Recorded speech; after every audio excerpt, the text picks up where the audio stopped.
three men in a movie. We're going to be discussing Black Panther this week, which is pretty much what everybody's been talking about anyway. We took a couple extra days to watch the film, let everybody take a look themselves and come up with some opinions, see what some of the articles were online, some of the backlash, pros, cons, you name it.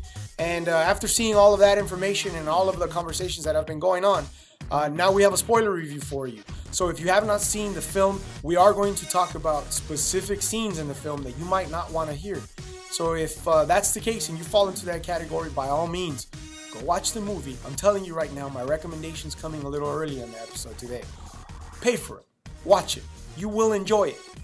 But that doesn't mean that the film itself and the storyline within the film and how it is told is a perfect movie, especially for the Marvel Universe. So we're going to clarify that, and we're going to go piece by piece, bullet point by bullet point, talking about all of the parts that make it a good film, but at the same time, leave a little bit of something to be desired, especially near the end of the film. So let's dive right into it. Black Panther. It's cut into 3 acts. The first act is the introduction. It's the exposition into what Wakanda is. If you're a comic book nerd, and if you've been following the Marvel Universe, you have some idea what Black Panther is or who Black Panther is, and this place called Wakanda and the riches of vibranium that it has. So if you're familiar with those terms that I just put out there, then you kind of already have an idea of what Wakanda has to offer.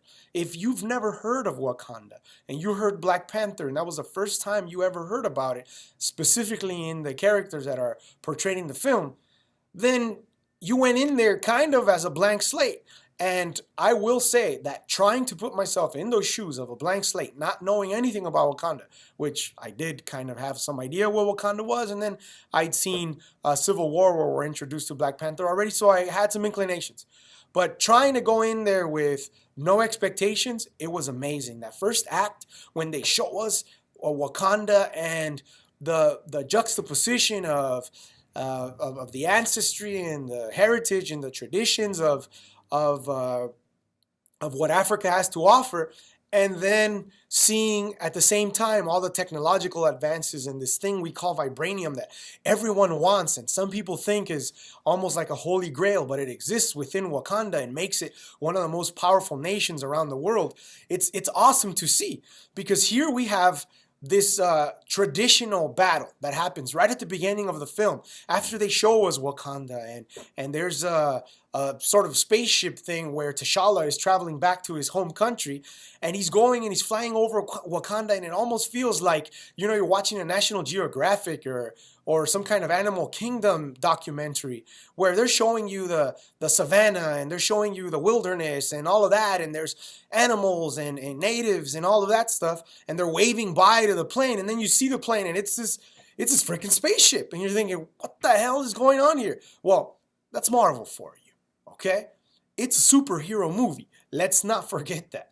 But there are a lot of very relevant topics that are discussed within the film, which is kind of what happens in most of the Marvel movies and the superhero films that we see nowadays. There's some kind of social activism within them, or some kind of social commentary within them, and politics even discussed. And this one is no stranger to that. So we come into Wakanda, spaceships flying over, and then this whole like portal thing opens.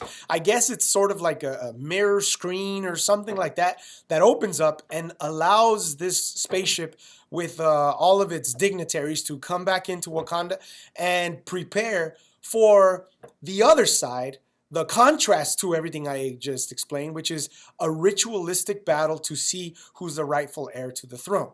Now, if you've seen the earlier Marvel films where they do introduce us to Black Panther, we know that his father has passed away. T'Challa's father has passed away, and he died in a bombing that then unraveled a bunch of other storylines. But ultimately, he died, and so we think, okay, rightful heir to the throne, it's T'Challa. Little did we know that there are a few tribes within Wakanda who all have sort of an opportunity to fight for the kingdom and to become king and to become the Black Panther.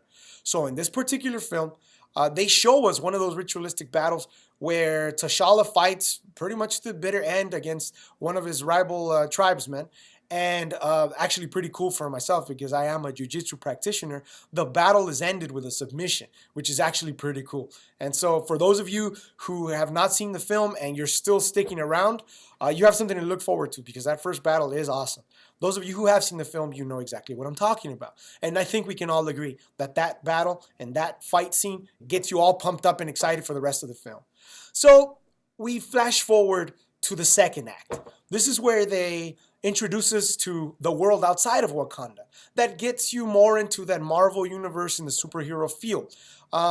They go to South Korea, so T'Challa and a few of the other characters go out of Wakanda and they go into South Korea because there's a underground vibranium sale or underground vibranium trade going on. And there's a CIA agent played by Martin Freeman who is actually trying to do this deal with Andy Serkis, who is playing a character named Claw. Now, the cool thing about Claw and the Martin Freeman character is that they're both coming from the Lord of the Rings universe, and so from the Hobbit films and things like that.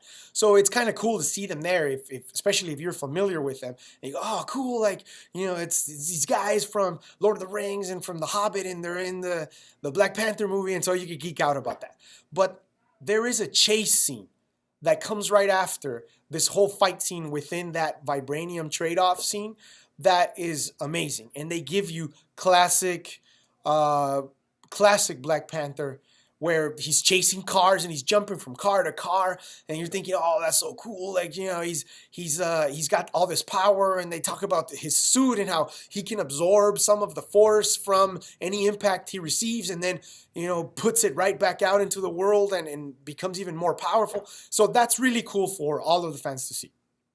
Second act, I have no complaints. They introduce us to Claw. They introduce us to Killmonger, who is the main villain in the film.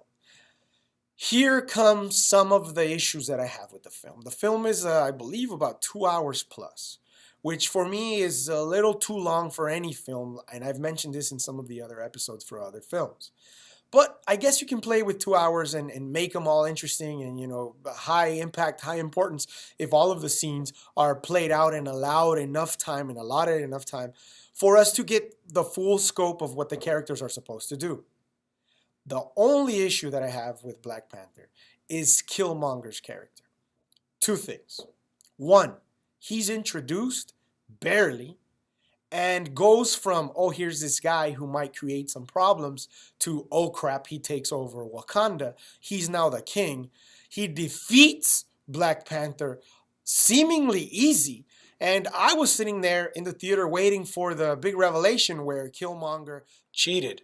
The thing is, Killmonger came into power, defeated Black Panther, threw him over a precipice, right? And then started wreaking havoc over Wakanda within the span of what felt like 10, 15 minutes.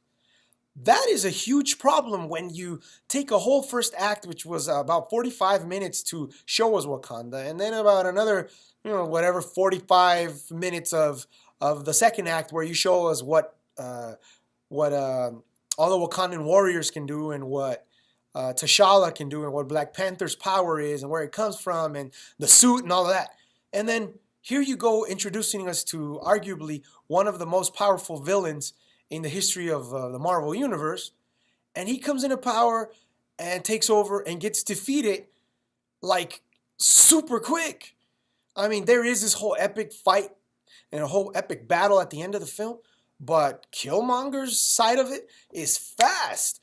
You're sitting there thinking, if this guy's super powerful, and he takes over Wakanda, what about Black Panther's powers?